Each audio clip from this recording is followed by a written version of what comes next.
Welcome to the channel, Homegrown Wellness Community 72. Happy Sunday morning. It is the last Sunday in April 2025. I hope all is well with everyone.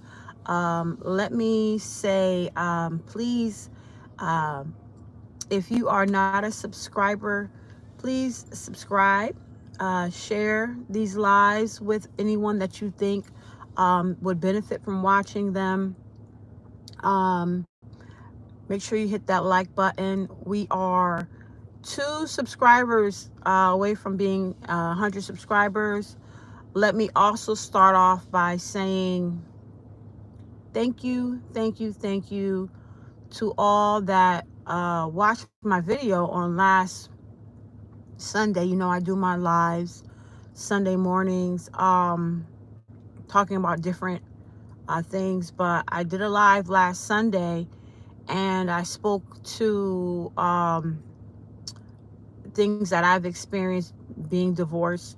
Um, I spoke to abuse, the different types of abuse, and I spoke to growing and being well with where I am in my life right now. And that live, I looked at it before I came live today, and we have over 600 views. I think it's like 601. So thank you to all of you that make comments concerning the live. Thank you for your comments. Thank you for the encouragement. I got a lot of encouraging words from people. Thank you so very much.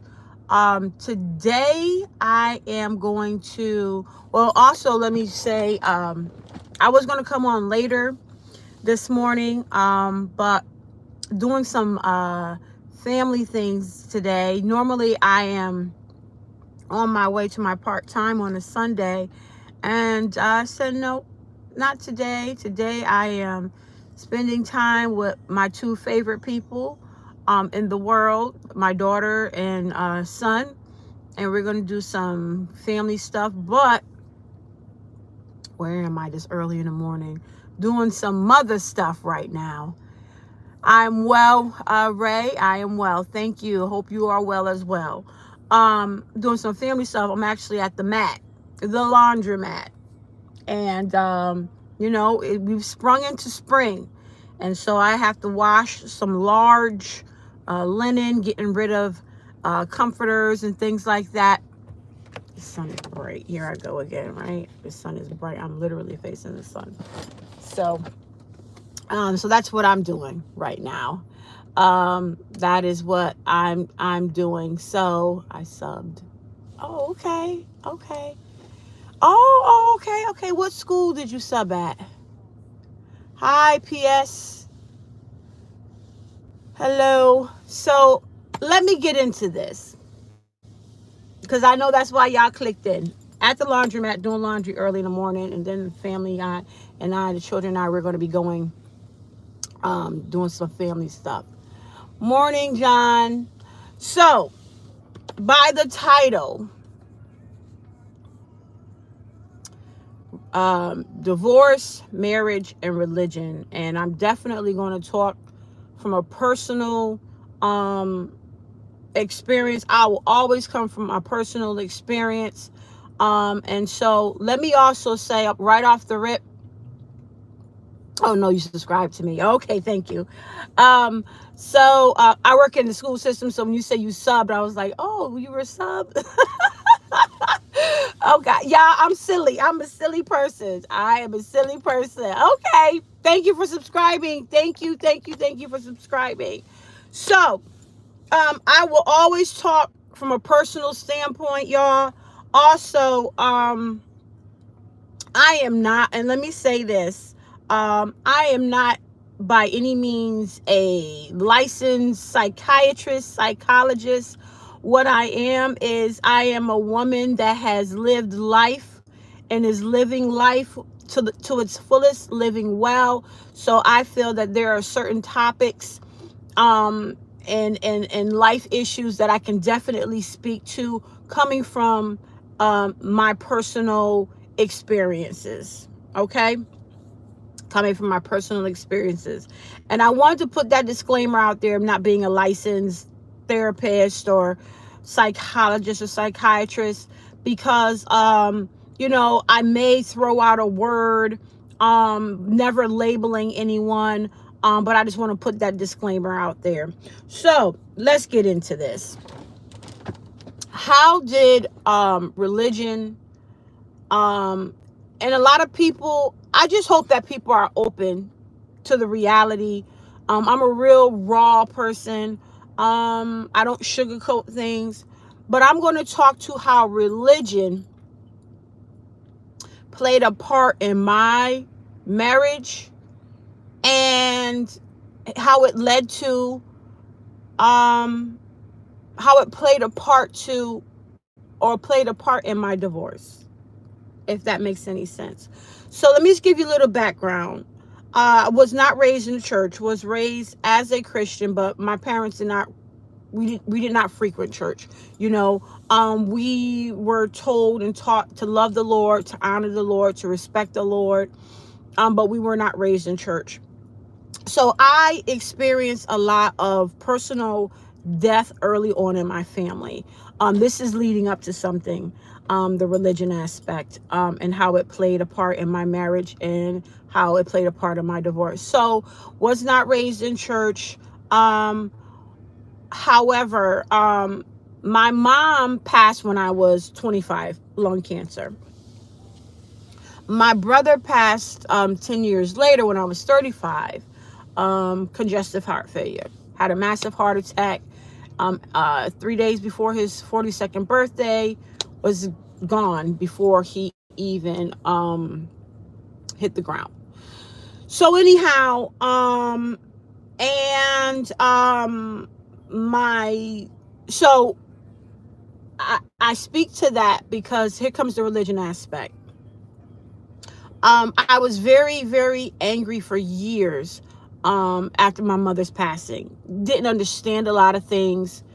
And so when I opened up my first hair salon, my barber would constantly ask me, come to church with me, come join, not come join, but just come visit. His family member was a pastor of the church in which he attended. And I'd be like, nah, I didn't want to go. Actually ended up going Easter Sunday of the year 2000. And I think 2 Sundays after that, I got saved. And when I do something, I do it 100%. So I was very committed. I am a learner in life. So whatever it is I'm committing to, whatever it is I am allowing into my life, I want to learn the most. I'm an avid student. I want to learn the most, that I want to be the best that I can be at it. So I went 100% in being a newborn Christian. And I learned a lot. I saw a lot. I experienced a lot. And there was always a lot of contradiction in my soul. Because a lot of what I was reading, a lot of what was being preached, I didn't see it being reciprocated amongst a lot of the members. But we don't judge. That's one of the things that we're taught as Christians is, right? We don't judge. I was became celibate. Was saving myself for my husband, because I knew I was getting up in age. At this point, I think I was probably about 34, about 30, 33, 34 when I got saved, and learned a lot, learned a lot about, why it's not the best idea or policy to sleep with a man that is not your husband. Learn that through the word of the Lord. And fast forward. So my ex and I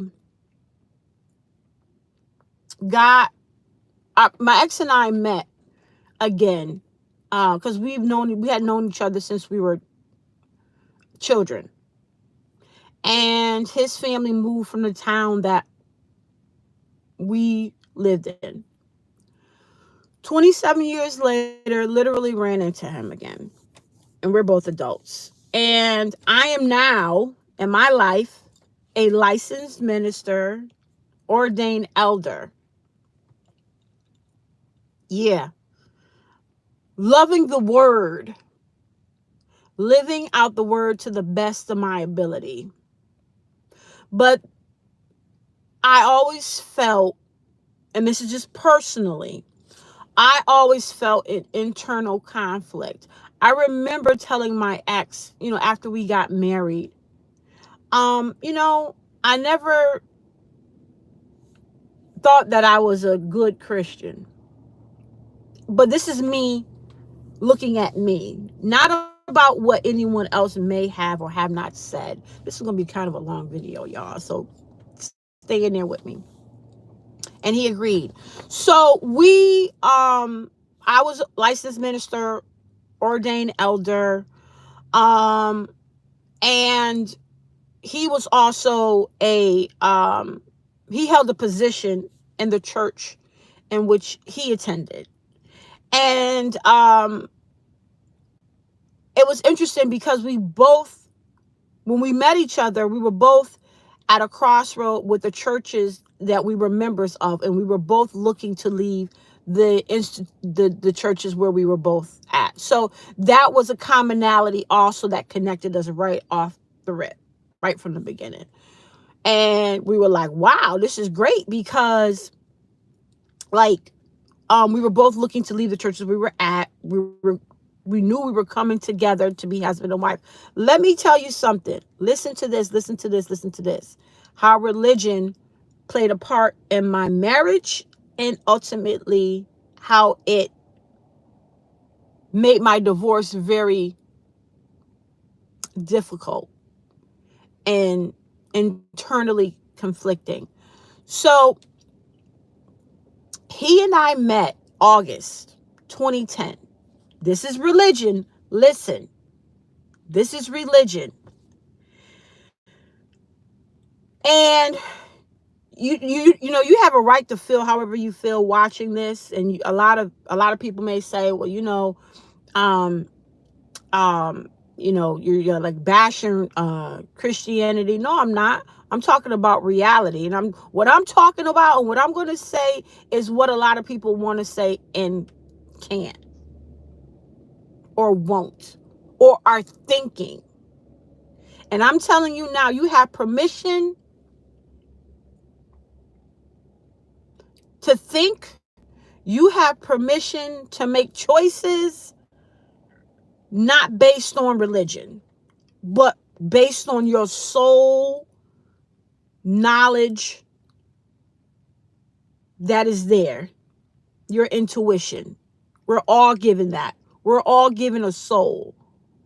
And in that soul is intuition. So anyhow, we met August. And now mind you, I have been celibate. We met in 2010. I have been celibate 9 years. Because remember, I became saved in 2000. And I cut out everything. I cut it out. All out. And because religion said I was Christianity, the book that was the Bible, what was taught what I learned, what I said I was going to live by, said this is what you didn't do. And that was, you didn't fornicate. You weren't intimate with anyone outside of, your husband. If you're a woman, your husband, And let me say this, I still believe in and honor and adore the institution of marriage between a man and a woman. Let me say that.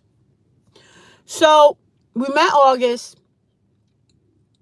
and we knew that we were going to be husband and wife.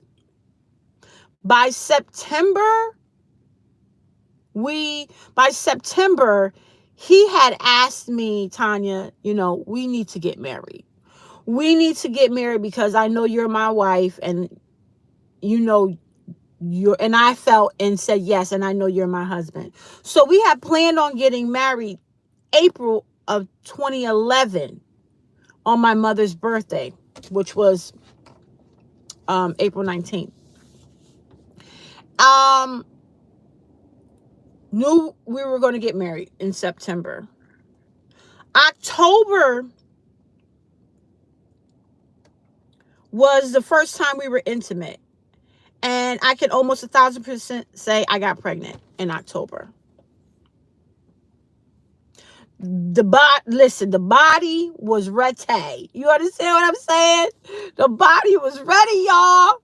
I was 38. My body was like, yeah, time to, it's been a minute. And the crazy thing and the sad thing about religion is here it was. He was a grown man. I was a grown woman. And we had felt we had to sneak and we had to hide. This is religion. This is what religion says. And it does. We had to sneak, we had to hide. And we did. He would stay at my home overnight. This was after, even before, he would usually, spend the night over. And he would leave my home at like 5 a.m. because I live in a condo. And actually, he had a family member that lived in the condo. He would leave 5 a.m. when it was still dark, so no one would see. This is religion. This is religion. We are both grown, consenting adults, feeling like we got to sneak because he had a position in his church. I held a position in my church. And we can't be adults beginning a relationship, enjoying each other as grown folks do, because religion says otherwise. And so by October, I was pregnant. Here we go. By October, I was pregnant. What are we going to do now is what we said to each other. And one thing I can say about my ex-husband, very, very, I respect him in this aspect. He said, listen, I told him, I said, listen, I am pregnant. You sure? I said, yeah, I'm pregnant. I got a double pack. He was like, well, take the other one. I'm not going to Bible study tonight. I was like, well, I'm not going either. So, because he was at a different church. I was at my church. So, I went, urinated on the stick. Before I even got all the way through. Bing, bing, bing, positive. Pregnant. And he said to me when he got to my home, he said, I'm not going to leave you. I'm going to stick by you. I'm going to support you. This is what we did as grown people. As a grown man, grown woman. I'm 38, he's 39. He and I both had been married prior. He had children from his first marriage. I did not. I'm pregnant. Minister, licensed minister in the church. What we gonna do? Because religion says what we were doing was wrong. This is religion. And I looked at, what is my pastor going to say? He looked at what was his pastor going to say. And I remember him saying, who cares? Tanya, we grown. Yep, we're grown. So his mother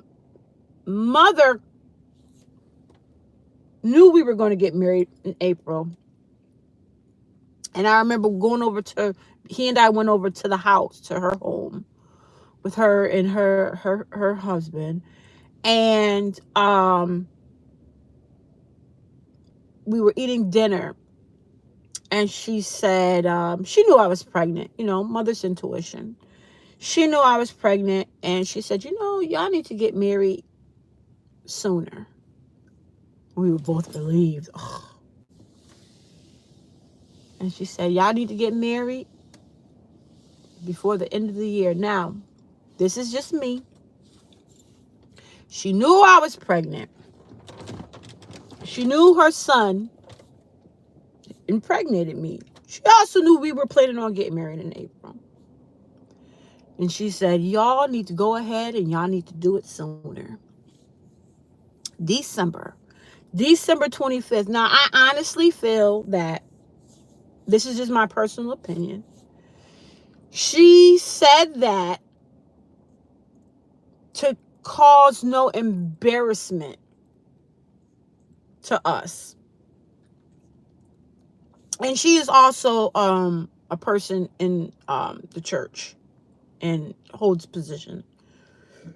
I honestly feel that way. And here we are, grown people was like, phew, acting like children. We were relieved. We were going to be we were not going to be looked down upon because now we're getting married. So, met in August, pregnant October, got married December. Do the math. August, September, September, October, November, December. We were in a relationship dating 4 months. Our marriage lasted 14 years. The divorce rate as of today is at 60%. Marriage is 40%. The average married couple does not make it past 2 years. We did 14. We had no business getting married. And we got married because of religion. We got married because religion said that's what we were supposed to do. He didn't know me. I didn't know him.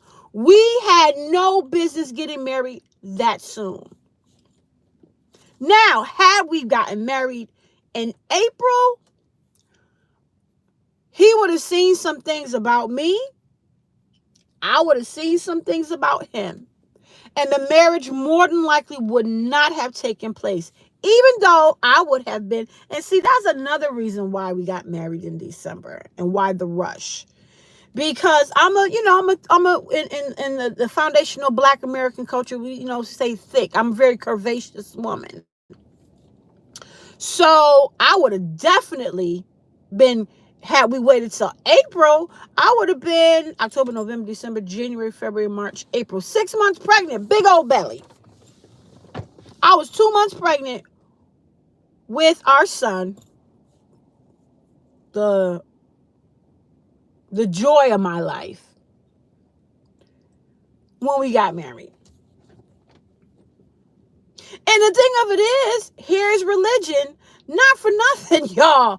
When we had our son in July. Everybody can do the math, and I didn't care. But religion will have you living as a child. Like you can't make your own decisions as an adult and live with them and live proud with them. What I found for myself, and I can speak only for me, is religion, specifically the Black church, because I can only speak to the foundational Black American church. I can't speak to nothing else, because that's who I am. That's what I know. That's what I was in. When I say foundational Black Americans, a lot of people will call us African Americans. I don't ascribe to that title at all, but that's another live. So I'm not going to stay on here much longer. But religion led to my marriage, and it ultimately led to my divorce. Because religion said, get married, you're fornicating, you're going to be exposed, that's not going to look good on the church. Religion will have you acting as if you are a child. And you need religion to parent you. I no longer, and it's not just for this reason, but this is one of the reasons.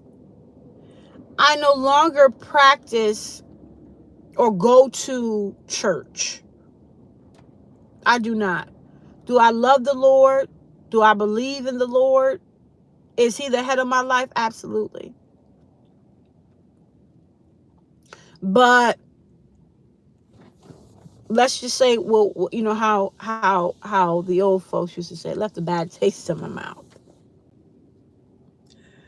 And to the women and men, to the women, this is the message. To the women that are in a marriage or a relationship that is hurtful, that is abusive, that is making you live a fake, fraudulent, incompetent life, you don't need it. Get out. Because religion and my situation got me into, and yes it did. Some of y'all will be like, oh no, it's not. That's your decision. No, it was based on religion. It was based on my religious practices that got me to marry because I was pregnant. And let me tell you something about my pregnancies, because we had two. I glowed, was proud to be carrying my ex's children. And so there should have been no shame in me being a grown, pregnant woman by someone whom I loved and whom I felt at the time loved me. And we made grown, conscious decisions to come together to create a life. And we should not have gotten married that soon because we got pregnant. You know, had we waited until the April planned date of the next year, I don't know that we would have still gotten married. I think we would have waited, and because the thing of it is also what ended up happening. Remember, I was saying how we were in the process of both leaving our churches. In our marriage, well, we did. We left our churches and we joined another church together as husband and wife. We did. We did that. Even before I gave birth to our son in July. I think we did that probably like maybe April of that year. We left both of our churches and we went and we joined another church. Well, we started attending another church. We didn't join. We started attending another church. We never actually ended up joining another church, but we did attend a specific church in our area. And then he stopped going to church, and I would go with the children, because now we're getting into a couple of years later. The children would go to other churches, and I was like, this is not where it's at. It's not. I'm grown. I make grown decisions, and I don't need religion, man-made religion at that, to dictate or run my life. So yeah, that is how religion was intertwined in my marriage and ultimately my divorce, because I said, listen, we should have never got married. When we got separated last year, April 2024, I didn't have any intentions on divorcing, but 6 months into the legal separation, other things were revealed, and I was like, yeah, no, there needs to be a divorce. But religion kept me blind for a long time. So any woman, you are in an unhealthy, unsafe, abusive relationship, marriage, and it is based on religion, absolutely not. You have a soul intuition that has been given to you by the good Lord. And there is a scripture. And let me tell you something. I am very well versed in the word.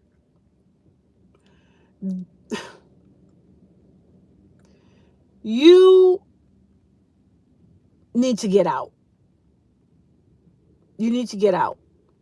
Do not live in that based on a religion and its beliefs and its dictation. So, to all those that are watching, you take it however you want. This message is for those that it resonates with. I'm glad I got out of religion. Life is so much lighter and freer without it. It really is. It really is. So that is it, family. Remember, tune in next Saturday. Make sure you share this video with someone that you think needs it. That's all I ask. Hit the like, subscribe. I just need 2 more subscribers to be at 100 subscribers. Be great to yourself. You are great. Be great to your family. They deserve your greatness. Be great to your community. Without love, self-love first, we have absolutely nothing. And as always, clarity is key. But without consistency, we have no balance. Family, be well. I got to go grab my laundry because it's done. I got to put it in the dryer. Have a great, great week. Bye.